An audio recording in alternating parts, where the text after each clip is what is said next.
Frida Kahlo was a Mexican artist. She's the one standing here in a suit. I keep this image on a postcard in my home. Frida once said, "Nothing is absolute. Everything changes. Everything moves. Everything revolves. Everything flies and goes away." I spend a lot of time thinking about movement, shifts, transitions, movement across land, shifts in relationships and culture, transitions in our own bodies. Last month I marked a decade of living here in Louisville, 10 years. This past August, my family marked another important anniversary. To the best of our knowledge, 100 years ago, my great-great-grandmother and her 6 surviving children crossed the defined by humans US-Mexico border. I am a 4th-generation Mexican-American living in Kentucky. I had the opportunity to interview my great-great-aunt about her life when I was in college. She was 6 years old when she arrived in Texas with her mother and siblings. When I think of the powerful, I think of my tia Tina. She told me about her dreams as a younger woman to work in the city one day and to not work on a farm. Instead, she stayed to care for the family when her mother died. She was happy girls and women in our family had choices now. She was happy I had choices. These are my grandparents, Fernanda and Feliciano. My tia Tina began raising my grandfather when he was still a child after his own mother had died. I never knew my grandmother. She died the year before we were born. My grandparents had 11 children. They raised them in Corpus Christi, Texas, and then Victoria, Texas. They spoke Spanish to their children at home. I don't recall ever hearing my grandfather or my tia Tina speak English besides a word or two here and there. But English-only movements meant my father learned and spoke English when he went to public school, given a name in Spanish by his parents and one in English by a school teacher. So when we came along, he spoke English to us at home. Mostly, anyway. My parents had 2 children. Surprise, twins, a boy and a girl. At least that is that my mother and father were told. That's what they believed. This is us 33 years ago, almost to the day. I've had many challenging conversations with my parents throughout my life.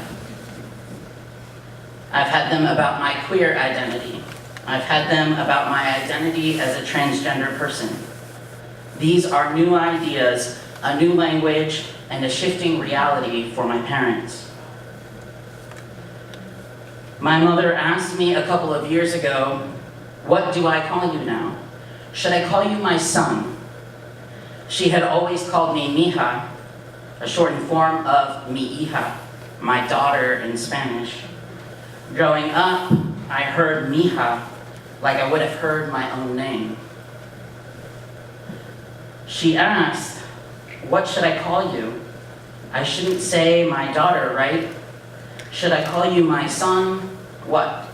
She was pained both in trying on a new name for me and wanting to get it right. I told her she already knew a word that would work. A word without a gender. You know it too. Child. I am your child. You can call me your child. She was relieved, and we continued moving forward. But nouns in Spanish are gendered. The answer to my mother's question is more challenging in Spanish. Culturally, we are beginning to engage this aspect of language. Consider the word Latino, masculine and always the default, no matter who we're talking about. You may have missed this development and the use of this word. No one could ever decide how to say it. It was briefly used and still is by some to include both masculine and feminine Latino identities.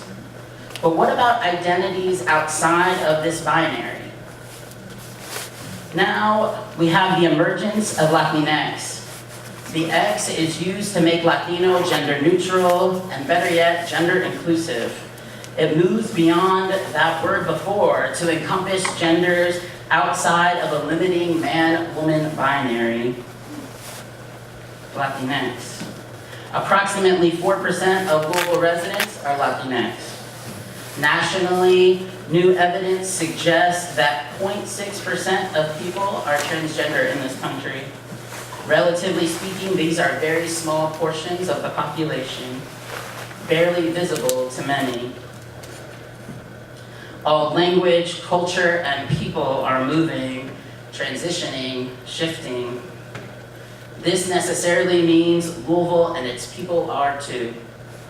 How will Louisville make space for people who have previously been invisible here? Will we be a city that pushes ourselves beyond simply celebrating difference?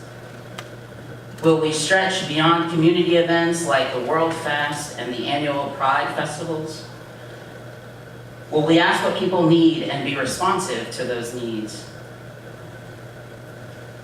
We find ourselves in this moment asking who will we be next, as a country, as a city, and as a culture.